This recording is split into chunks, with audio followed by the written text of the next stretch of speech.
오늘은 고난이 축복이 되었다라는 제목으로 말씀을 나누고자 합니다. 어떻게 고난이 축복이 되는가? 고난이 눈과 귀를 열어주기 때문에 그런 거예요.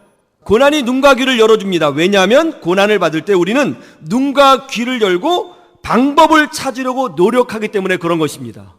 오늘 예수님이 설교하셨죠. 예수님이 설교하셨으니 얼마나 은혜가 충만했겠습니까? 그러나 여기 있는 사람들은 은혜 받지 않았습니다. 아니, 은혜를 받지 못했어요. 다 알고 있다는 것이죠. 여러분, 예수님이 설교하셔도요, 은혜 받지 못하는 사람이 있다는 거예요. 이게 정말 놀랍지 않아요? 반면에 어떤가요? 사도 바울은 말을 좀 더 듣는 사람이었는데, 말을 더 듣는 사도 바울이 설교할 때는요, 수많은 사람들이 은혜를 받았어요. 그렇게 놓고 보면 설교할 때 은혜를 받는 것이 설교자의 문제예요? 아니면 듣는 사람의 문제예요? 설교자의 문제일 수도 있지만 상당 부분은 말씀을 듣는 사람의 문제일 경우가 많다는 거죠. 예수님의 고향 사람들은 선입견을 가지고 있는 사람들이었어요. 이 선입견은 예수님의 말씀을 듣지 못하게 귀를 막았고, 이 선입견은 예수님이 보여주는 기적을 하나님께서 주시는 능력이라고 보지 못하도록 눈을 막아버렸습니다. 그런데 그런 와중에 말이죠, 예수님의 설교에 감동을 받고 예수님이 보여주신 작은 기적에 온몸을 전율한 사람들이 있었어요. 누구예요? 소수의 병자들이었어요. 몸이 아팠거든요. 그 사람들은, 몸이 아픈 사람들은 지푸라기라도 잡고 싶은 심정이거든요. 주님이 보여주시는 그 작은 능력, 또 우리 예수님께서 하셨던 그 메시지의 능력을 보고 가슴이 뛴 거죠. 눈이 열어졌습니다. 귀가 열어졌습니다. 말씀이 들렸고요, 하나님의 은혜가 보였죠. 그래서 예수님에게 달려간 거예요. 그 결과 기적을 체험하게 되었던 것입니다. 여러분, 고난에 빠진 사람은요, 눈이 열어지고 귀가 열려요. 요즘 우리 한국 사회의 가장 큰 이슈가 뭐예요? 개구충제를 먹으면 암이 치료된다. 그거 아니에요? 펜벤다졸이 들어있는 개구충제를 먹으니까 암이 사멸된다는 거죠. 여기에 대해서 암 환자는 그것이 정말 그렇게 될 거라고 믿고 싶어하고, 또 의사들은 거기에 대해서 부정적인 입장이에요. 몸이 아픈 사람이 더 다급해요. 더 절박하거든요. 뭔가를 찾으려고 해요. 가능성을 찾으려고 해요. 귀를 열어요. 눈을 열어요. 고난은요, 눈을 열고 귀를 열게 만들어요. 전에는 하나님의 메시지가 들리지 않아요. 설교가 들리지 않아요. 설교가 막 졸려요. 힘들어요. 고난을 받으면요, 설교가 다 내 얘기 같아요. 다 내 얘기 같아요. 말씀이 들려요.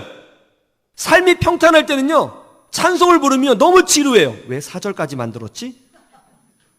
고난을 받으면요, 찬송이 너무 짧아요. 더 부르고 싶어요. 고난이 없으면요, 눈물이 안 나와요. 하나님께 집중하지 못해요. 고난이 오면요, 눈물이 나와요. 찬송 부를 때 눈물이 나와요. 더 놀라운 것은 손뼉치며 기쁘게 찬양을 부르는데도 눈물이 나와요. 고난을 받으면 하나님을 찾고 하나님이 보이고 귀가 열어져요. 그래서 고난이 축복이 되는 것입니다. 어떤 집사님이 아들하고 깊은 갈등으로 힘들어하고 있었습니다. 아들은 아버지에게 계속 반항했고, 아버지는 그런 아들을 어릴 때부터 잡아야 한다면서 심하게 때렸습니다. 때리면서 훈육을 한 거죠. 아들이 가끔 자신의 비전에 대해서 얘기하면 철딱서니 없는 소리하고 앉았네. 야, 세상에 그렇게 쉬운지 아냐?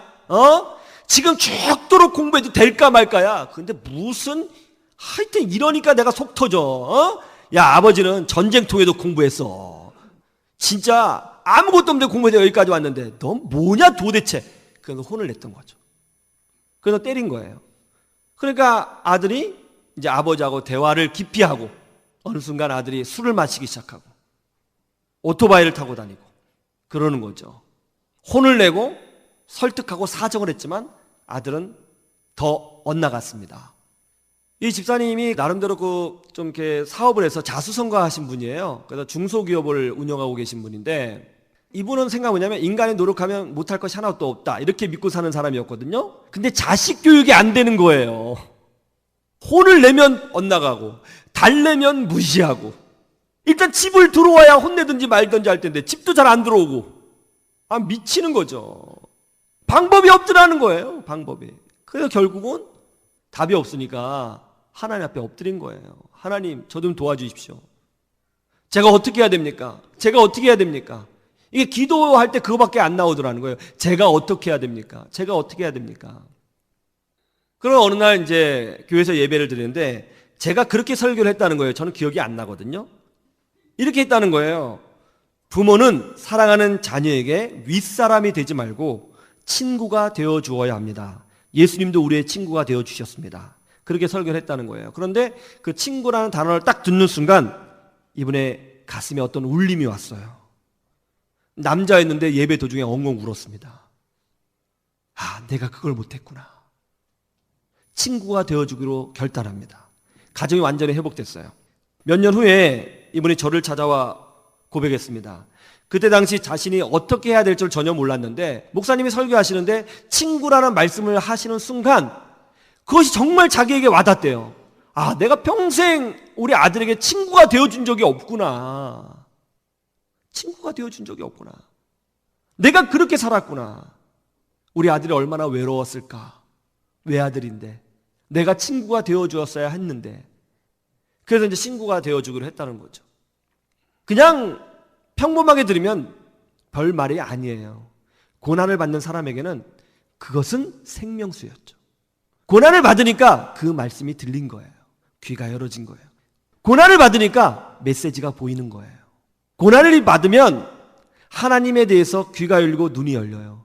하나님을 발견해요. 그리고 하나님의 은혜를 깨달아요. 그리고 하나님께 달려가요. 신앙이 자라요. 능력을 경험해요. 고난이 축복이 되는 것입니다. 어떤 분은 그럽니다. 간혹 저에게 그런 말씀을 하세요. 목사님 혹시 저희 집에 CCTV 달아놓으셨어요? 어떻게 저희 집 상황을 그렇게 잘 아세요? 목사님 설교는요 딱 우리 집 얘기예요. 그리고 진짜 은혜 받으신 분은 그래요. 꼭 저를 두고 하신 말씀이에요. 저를 두고 하신 말씀이에요. 그렇게 이제 얘기하는 분이 있는데 어떤 분은 저희 남편이 들어야 돼요. 이 사람 들었어야 돼요. 또 이런 분도 있고요. 어쨌든 우리 남편이 듣든 자기 이야기든 자기 가정 이야기다. 어떻게 그렇게 잘 아시냐? 그렇게 말씀하시는 분은요 고난 중에 있기 때문에 이 메시지가 들리는 거예요. 마음이 열어져 있기 때문에 들리는 거예요. 마음이 열어져 있지 않으면 절대로 들리지 않아요. 그래서 고난이 축복이 되는 것입니다. 여러분 말씀이 들리시나요? 하나님의 은혜가 보이시나요?